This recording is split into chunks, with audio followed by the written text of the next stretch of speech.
Hello, welcome to PC Jack. So, over the last few months, I've managed to put together a couple of builds for you guys that I've really enjoyed showing you. A couple of weeks back, we did the FreeNAS system, which had 16TB of storage and featured the Ryzen 5 5600G. And we also did the Redux machine, my mini ITX VR system featuring a Ryzen 5 5600X and an RTX 3060 Ti, all inside the NR200 from Cooler Master. I even really enjoyed doing the build for the How to Build a PC video, which had a Ryzen 5 3600 and an RTX 3060 in the NZXT H510. Now, moving forward though, I want to try and get you guys involved and see what kind of builds you're interested in seeing. As we're all aware, the PC building landscape is very unstable, if we put it that way. So, what we're going to do is we're going to take a look at 3 different builds that I've spec'd out at a range of budgets, and I'd like you guys to decide which one you would like to see in a future video. Some of the parts in these builds may change, but overall they'll generally remain the same, but they all serve a very specific purpose for the end user.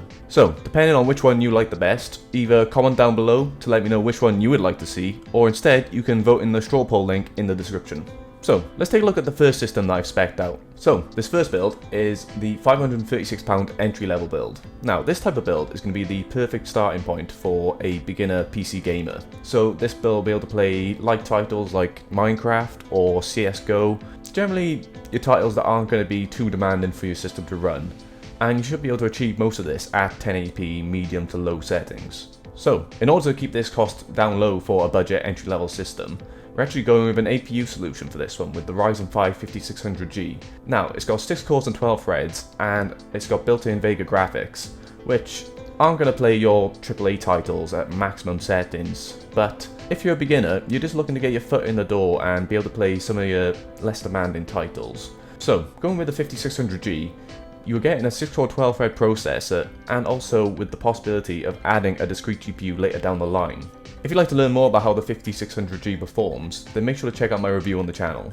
And next on our list, we've also got a Micro ATX motherboard, and we've gone with the B550M Aorus Elite from Gigabyte. Now, if you are only ever going to use the APU, you probably could go for a cheaper motherboard, but with the B550M from Gigabyte, it's Micro ATX, so you're saving a little bit of money there, and also it's got a fairly decent design for the price with a decent VRM, so you could drop in a more higher spec CPU further down the line. Additionally, one of the other things that you would have to be wary of is that with these Ryzen 5000 series CPUs, you may get a B550 or X570 motherboard that doesn't support it natively out of the box with the current BIOS. So, one of the neat features about this motherboard is that it actually features Q-Flash or BIOS flashback. So say you got this build and you had your Ryzen 5 5600G and you put it in your B550M Aorus Elite and nothing happened, it just would not display anything. On the motherboard, there is a Q-Flash button, so you could update the BIOS without having to buy an older CPU that the motherboard already supports. So overall, and for a motherboard that costs £89 and is on the B550 chipset,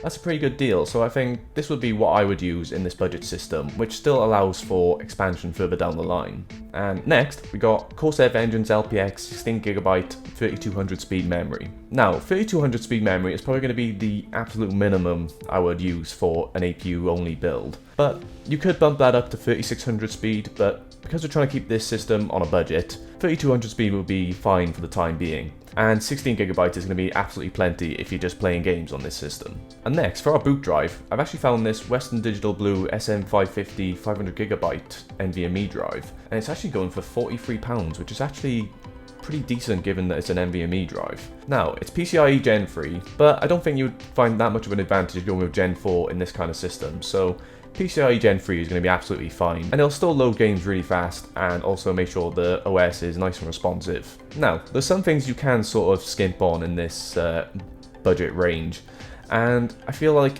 as long as you've got a case that's got decent airflow and supports all your components, you're going to be okay in the end. That's why I've gone with the Cooler Master Masterbox Q300L, and for £44, it's going to fit all our components and it'll do the job just fine. It's got an included fan, so you're getting some additional airflow in that system, but if you wanted to improve it a little bit more, then maybe you could splurge and get maybe another fan. But depending on what you go for, you could get a non-RGB fan, which wouldn't cost too much in the end anyway. Lastly, one of the things you may think that may be a bit strange for an APU only system is this rather highly spec'd power supply. Now, the reason why I've gone with this is that while planning ahead, you want to be able to not have to swap out all your components to accommodate an upgrade like a graphics card. So a 650 watt unit should allow you some headroom for upgrades in the future. But the unit I've picked out for here is the Seasonic Core GM 650 watt 80 plus gold power supply. Now, Seasonic are really reputable for their power supplies, so I don't think you could go wrong with this choice. And it's semi-modular as well, so at least we could only use the cables that we need and not have a rat's nest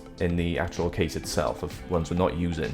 So all in all, at the time of filming, this build costs £536. Obviously, like for an APU only build, it would be ideal if we could get that a bit lower, but this is the market we're in currently, and if you're only looking to play really easy to run titles, like Minecraft as I mentioned, or Roblox, I don't even know what Roblox is, but I'm guessing it's pretty less demanding, this would be more than enough, and it could be an interesting build to put together. So, that's the first build I've spec'd out. Let's take a look at what I've got up next. Now, you may notice that I've used a couple of components from the previous build, only because they're still suitable for this kind of spec system. So you can see we obviously reusing the Gigabyte B550M Aorus Elite. It'll still support the new CPU we've chosen for this build, which is the 5600X. Much like the 5600G, it's a 6-core 12-thread processor. This is going to be a little bit more powerful though, but it doesn't have an iGPU built in, so you would have to have a discrete graphics card for this system. But again, it's still supported by the B550M Aorus Elite, so that's an option we could go for on there. And I've also reused the Seasonic power supply from the previous build, just because 650 watts is enough for this system that I've spec'd out. Now, some of the things I have changed though, is that I've splurged out a little bit more to get better cooling for our CPU, and gone with the Cooler Master Hyper 212 Black RGB edition. Now, this is a cooler I've used previously in the past, and it's great for the price. For $39.99, you're getting a cooler which will allow your CPU to boost even higher, and it also has RGB, so you can bling out your system a little bit more. Now, one of the other things that have changed in this system is that we've gone for a kit of Crucial Ballistics 16GB DDR4 3600 speed. Now, going with 3600 speed, as it's a 1080p build system, should allow us to push the frame rates a little bit higher if we're aiming for that 1080p high refresh rate gaming. One of the other changes I've made on here is that instead of a 500GB SSD, we've gone for a 1TB. Now, this should be absolutely enough room for your OS and for most of the games you'll be playing. You could expand further down the line, but like I said, we're aiming for performance in these builds. That's the main thing we're looking at. And then for the case, we've also gone for a different case this time in the Lian Li Lancool 205M. Now, I've used this micro ATX case before, and it is my favourite micro ATX case you can get. For the price, £51, it's a really good looking case, and it's got decent cable management features that help with building, and it's got decent airflow as well for a system with a closed front panel. Again, highly recommend that case, and I'd love to use it again. It's a really good case, to be fair. And then the star of the show, as we're going for a 1080p build but here, I've gone with the MSI RX 6600 XT Gaming X. Now, once we get to this part of the video, obviously we're aware that GPUs are costing a fair bit more than they should, but for the target of this system, I feel like a 6600 XT should do the job just fine for a high refresh rate 1080p gaming system.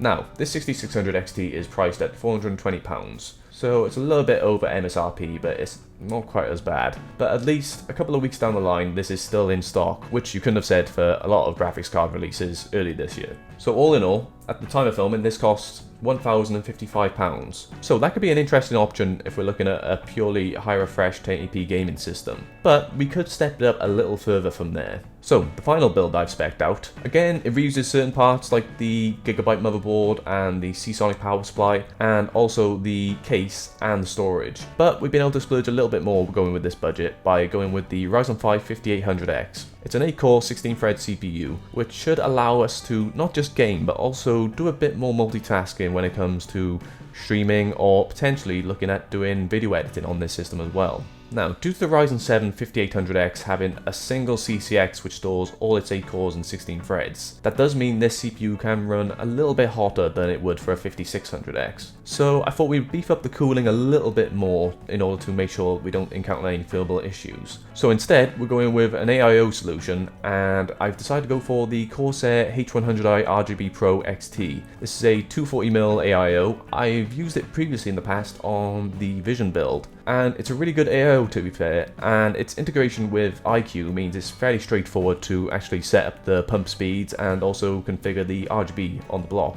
So it should be more than enough for a Ryzen 7 5800X. So if you're a bit more risk averse, you could go for a different cooler like an air cooler, but you would want to make sure you've got decent cooling for the 5800X. Now, one of the other things I have changed is that I have bumped up the capacity of our memory a little bit by going with 2x16GB. Now, this should allow for additional headroom when you're doing other tasks besides gaming. So if you're streaming while gaming, that extra memory could come in handy. But if you're looking to do more productive tasks like video editing, that 32 gigs could come in handy there. And with the higher budget, we can splurge a little bit more on the aesthetics of this system. So that's why I've gone with the Corsair Vengeance RGB Pro Kit. So you can add a bit more character to your system, and if you're into RGB, then might be a nice way to treat yourself in that regard. Now, at this budget, I feel 1440p is perfectly ideal, and that's why I've gone with the RX 6700 XT Red Devil version. I've been wanting to work with an Ardent A2 card for quite some time. I've yet to actually lay my hands or even my eyes on one,